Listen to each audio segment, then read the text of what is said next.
Hello friends, welcome to exam mentor 365। तो friends, आज जो हम यहाँ पर एक टॉपिक स्टार्ट करने वाले हैं उस टॉपिक का नाम है कोडिंग एंड डिकोडिंग। ओके, तो ये टॉपिक जो है बेसिकली जब आप कोई भी एग्ज़ाम देते हैं उसमें जैसे मोस्टली क्वेश्चंस इसमें से पूछे जाते हैं। जब आप उस एग्ज़ाम में सेक्शंस होती हैं, मैथ होता है, रीजनिंग होती है, इंग्लिश होती है, जनरल नॉलेज होती है। तो ये सेक्शन जो है वो आपका जनरल अवेयरनेस जो रीजनिंग वाला सेक्शन होता है उसका एक सब सेक्शन है, आप ऐसा बोल सकते हैं, कोडिंग एंड डिकोडिंग। ओके, तो इसमें बेसिकली क्वेश्चंस को सॉल्व करने से पहले मैं आपको ये बता देता हूँ कि कोडिंग एंड डिकोडिंग होता क्या है। जब भी आप किसी क्वेश्चंस को देखते हैं, उस क्वेश्चंस में कुछ ना कुछ अल्फ़ाबेट्स होते हैं, कुछ ना कुछ नंबर्स होते हैं, तो एक कोड की तरह वो वर्ड बनाया गया होता है। जैसे आप नीचे पढ़ेंगे उसमें बहुत सारे, जैसे यहाँ पर एक जस्ट एन एग्जांपल के लिए मैं आपको बता देता हूँ। जैसे यहाँ पर उन्होंने एक वर्ड दिया है कि एक वर्ड है पार्टनर और इसको हमने कोड किया है इस फॉर्म में। ओके, तो अब हमसे वो चाह रहे हैं कि हम ऐसे ही इस वर्ड सेगमेंट को डी कोड करें।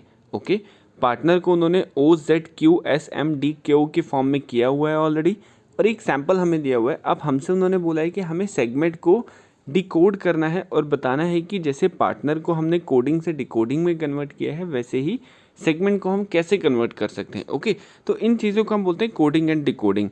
यहाँ पर मैंने कुछ एग्जांपल्स ली हैं पहले आपके लिए, ताकि आप इन एग्जांपल्स को देखकर एक पैटर्न समझ सकें कि क्वेश्चन में किस तरह के पैटर्न्स आते हैं और आप उस क्वेश्चंस को कैसे सॉल्व कर सकते हैं। ओके, क्योंकि मोस्ट ऑफ द टाइम क्या होता है, कोडिंग एंड डिकोडिंग या किसी भी रीजनिंग सेक्शन में आप जाओ, दिस इज जस्ट प्रैक्टिस कि आप इन क्वेश्चंस को जितना भी प्रैक्टिस कर लेंगे ये उसी हिसाब से चलेगा। उसी हिसाब से आपका ऑटोमेटिक फ्रेमवर्क, आप किसी भी एग्जाम में अगर बैठ रहे हैं और सपोज कोडिंग डिकोडिंग या किसी भी रीजनिंग सेक्शन का कोई क्वेश्चन आ रहा है, तो द फर्स्ट थिंग इज़ कि आप उस सेक्शन को सिर्फ 10 से 15 सेकेंड दें। उस क्वेश्चन को आप 10 से 15 सेकंड दें। अगर ऑन द स्पॉट 10 से 15 सेक्शन में अगर 10 से 15 सेक्शन में अगर आपको उसका हिंट स्ट्राइक करता है माइंड में तो ठीक है, वरना पास द क्वेश्चन, उस क्वेश्चन को छोड़ दीजिए फिलहाल के लिए। ओके, उसके बाद उस क्वेश्चन को दोबारा हम ट्राई करेंगे। ओके, तो ये था बेसिक कोडिंग एंड डिकोडिंग। अब यहाँ पर हम कुछ क्वेश्चंस करके देखते हैं कि क्वेश्चंस कैसे होते हैं। कोडिंग डिकोडिंग में सबसे पहले आपको एक चीज़ याद रखनी है कि आपको एक सीरीज़ को हमेशा अपने माइंड में रखना है। वो सीरीज़ क्या है मैं यहाँ पर लिख देता हूँ। जैसे हम लिखते हैं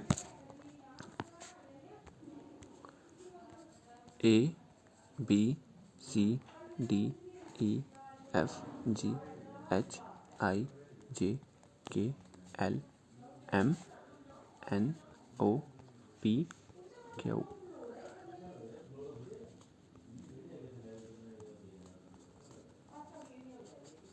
ओके, अब यहाँ से इसको आप नंबरिंग दे दीजिए, जैसे 1 2 3 4 5 6 7 8 9 10 11 12 13 14 15 16 17 18 19 20 21 22 23 24 25 एंड 26। अब आपको बस इसको याद रखना है और इस हिसाब से ही इसको फर्दर सॉल्व करना है। ओके, बस इसमें आपको ये पैटर्न रखना है, याद रखना है कि इसमें कौन सा किस नंबर पर आ रहा है। जैसे B सेकेंड नंबर पर आता है, आपका T 20 नंबर पर आता है। ओके, अब इस हिसाब से आपको ये चीज़ देखनी है। अब पहला क्वेश्चन हम सॉल्व करेंगे। यहाँ पर जब उन्होंने वर्ड दिया है पार्टनर, ओके, अब यहाँ देख पा रहे हैं वर्ड लिखा है पार्टनर और उसके नीचे उसका कोड लिखा हुआ है। अब इस कोड को ब्रेक कैसे किया है, उसका लॉजिक उन्होंने बोला है -1। जो मैंने अभी आपको सीरीज़ दिखाई है, अगर आप उस सीरीज़ में देखेंगे तो जब आप ABCD पढ़ते हैं, जस्ट प्रोनाउंस करते हैं ABCDEFGHIJKLMNOP, OP आ रहा है ना, मतलब P से अगर हम एक -1 एक स्टेप नीचे आएंगे तो हमारा पहला कोड ब्रेक हो जाएगा विच इज़ O। वैसे ही जब हम A से एक स्टेप नीचे जाएंगे तो हमारा कोड आएगा Z, R के एक नीचे जाएंगे तो हमारा कोड आएगा Q। तो इसमें जो पैटर्न फॉलो हुआ है वो हुआ है हमारा -1 का पैटर्न फॉलो। ओके, आप इसको प्रैक्टिस करेंगे तो आपको समझ आएगा ये कैसे है। ओके, जैसे फॉर एग्जांपल के लिए सेकंड क्वेश्चन अगर हम देखें तो सेम वैसे ही है। रेक्टेंगल वर्ड को उन्होंने कोड दिया हुआ है TGEVCPING। ओके, वैसे अब वो हमसे एक्सपेक्ट कर रहे हैं कि हम रोम्बस को कैसे लिखेंगे यहाँ पर। ओके, तो अब यहाँ पर देख रहे हैं उन्होंने कोडिंग क्या बोला है, रेक्टेंगल को कोड दिया है +2 का। अब +2 का मतलब क्या है कि इसमें 2 ऐड करेंगे तो हमारा क्या आ जाएगा, T आ जाएगा। जैसे जब हम ABCD पढ़ेंगे तो R के बाद T जब आता है वो कैसे आता है, ABCDEFGHIJKLMNOPQR फिर S, फिर T, मतलब R तो एक है, ये हुआ +1, ये हुआ +2, तो +2 की पोजीशन पर हमारे सामने क्या आएगा, हमारे सामने +2 की पोजीशन पर आएगा T। वैसे ही E की बात जब हम कर रहे हैं तो A B C D E F G, तो E तो एक ओरिजिनल है जो इन्होंने यहाँ पर पूछा है, F हो गया +1 और G हो गया +2। वैसे ही आप इस पूरे को सॉल्व करेंगे। ओके,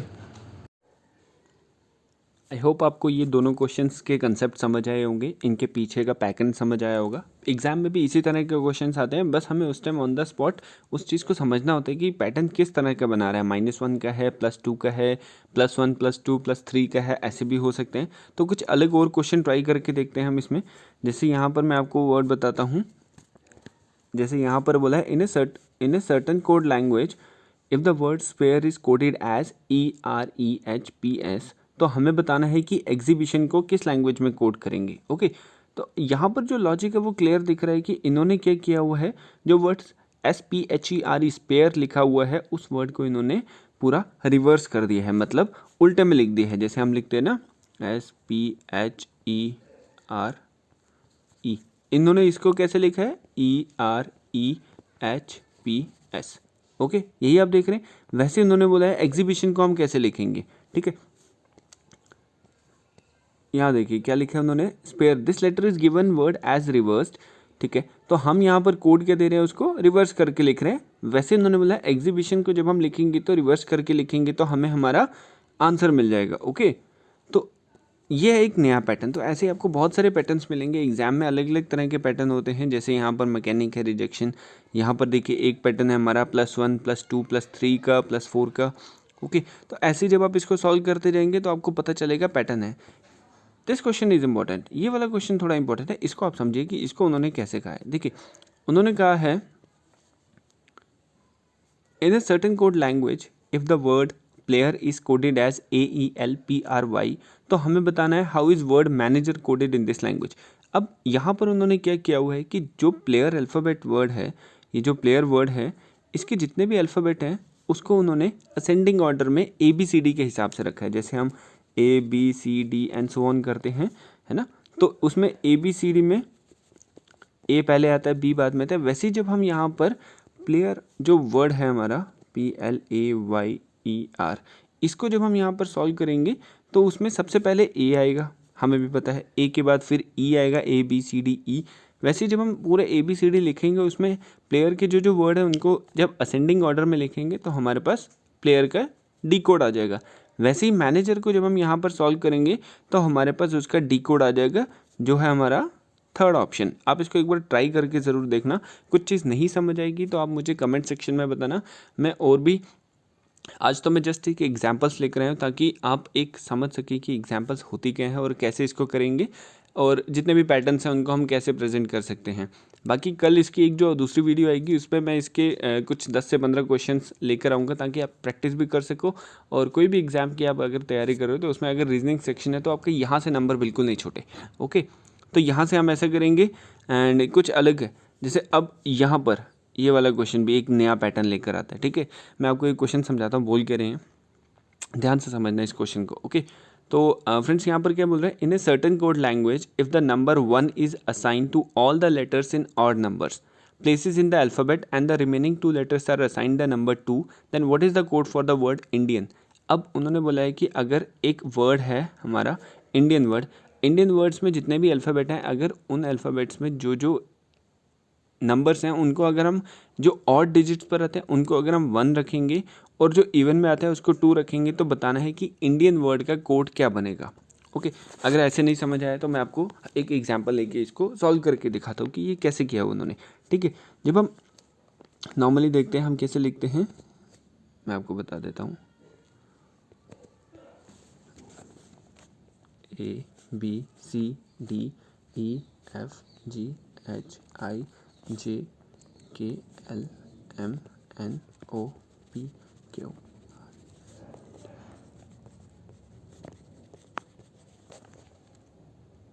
ओके, अब यहाँ पर हमें पता है 1 जो है वो ऑड नंबर पे आता है, ये भी ऑड में है, ये भी ऑड में है ना, ई एफ, जी भी ऑड में आएगा, आई भी ऑड में आएगा, ऐसे एक एक नंबर छोड़ते जाएंगे तो ऑड में आएगा। अब वर्ड उन्होंने बोला है यहाँ पर हमें इंडियन में अगर हम जब ऐसे जाते हैं तो आई हमारे सामने आता है ऑड डिजिट में, है ना। तो हम आई की जगह क्या लिखेंगे, आई की जगह हम लिखेंगे 1। वैसे जब हम एन की तरफ जाते हैं तो एन आता है हमारा इवन नंबर पे, तो एन की जगह हम क्या लिखेंगे 2। वैसे ही डी हमारा कहाँ आता है, अगर आपको पता हो ए बी सी डी, तो ये हो गया 1 2 3 4, तो 4 हमारा इवन नंबर है तो डी भी आएगा इवन नंबर पे। वैसे ही आई एंड डी हो गया। आई हमारा सबसे पहले इंडियन का अल्फ़ाबेट है, ये भी इसमें आएगा ए, इंडियन का जो ए अल्फ़ाबेट है उस ए में 1 एंड लास्ट जो आएगा 2, इसलिए इसका ऑप्शन जो आता है हमारा वो आता है ये लास्ट वाला 1 2 2 1 1 2। इसको एक बार ज़रूर सॉल्व करना है, ये एक नया पैटर्न है, ये काफ़ी आपको चीज़ें सिखाएगा और काफ़ी आपको अच्छे से समझ आएगा। एंड एक चीज़ होती है कि कुछ क्वेश्चंस ऐसे होते हैं जो क्लियरली उनका आंसर वहीं सामने ही दिख रहा होता है, बट हम सोचते हैं यार कितना कॉम्प्लिकेटेड है। जैसे आप अगर इस क्वेश्चन को देखेंगे, उन्होंने यहाँ पर वर्ड दिया है क्रिकेट, क्रिकेट के कोड दिया है 3923564। वैसे ही रॉकेट का कोड दिया हुआ है, केटल का कोड दिया है। अब हमें बताना है कि लिटल का कोड क्या होगा। अब यहाँ पर अगर हम देखें, लिटल में जितने भी अल्फ़ाबेट हैं LITTLE, है ना, ये अल्फ़ाबेट है। लिटिल अल्फ़ाबेट में जितने भी वर्ड में जितने भी अल्फ़ाबेट हैं वो हमारे जितने ऊपर वर्ड दिए हैं क्रिकेट, रॉकेट एंड केटल, उन सब में वो आ रहे हैं। तो जैसे एल अगर हम देखेंगे, एल कहाँ आ रहा है, क्रिकेट में है नहीं है, रॉकेट में है नहीं है, केटल में एल आ रहा है हमारा KETTLE, और उस हिसाब से एल का कोड बनता है 0। ओके, हो गया। आई हमारा कहाँ पर आ रहा है, क्रिकेट में, क्रिकेट में कौन सी पोजीशन पे, 3rd पोजीशन पे, तो उस हिसाब से हमारा कोड क्या बनता है यहाँ पर, अगर हम ध्यान से देखेंगे CRI, है ना। तो हमारा कोड क्या बनना चाहिए यहाँ पर, बताओ। ओके, कोई नहीं, एक बार ध्यान से देखो क्वेश्चन को और उसको समझो। किया आपने ट्राई एक बार, ठीक है, मैं समझाता हूँ अगर नहीं हो रहा है। जैसे यहाँ पर मैंने क्या बोला आपको, LITTLE, इसको हम सॉल्व भी कर लेते हैं ताकि कोई कन्फ्यूजन ना रहे। अब इस पूरे तीनों वर्ड में क्रिकेट, रॉकेट और केटल में सिर्फ एल जो है वो केटल में है, और कौन सी पोजीशन पे है, 5th पोजीशन पे, जिसका कोड है 0। वैसे ही आई की जब बात कर रहे हैं, क्रिकेट का कोड क्या है हमारे पास, ये रहा, क्रिकेट 3rd पोजीशन पे आ रहा है CRI, और यहाँ पर 3rd पोजीशन पे है 392, तो आई का कोड हो गया 2। वैसे ही टी हमारा जो है वो आता है हमारा केटल में 2 बार आता है, KETTLE, है ना। तो हम केटल के दोनों टी में जो 2 कोड है उसको उठाएंगे तो वो हो जाएगा हमारा 44, लिखा हुआ है वहाँ पर, है ना। केटल के कोड में टी को कोड दिया उन्होंने 4, तो हमने वही लिया है। एल को फिर से 0 लेंगे, और ई को हमारे यहाँ पर कोड दिया गया है 6।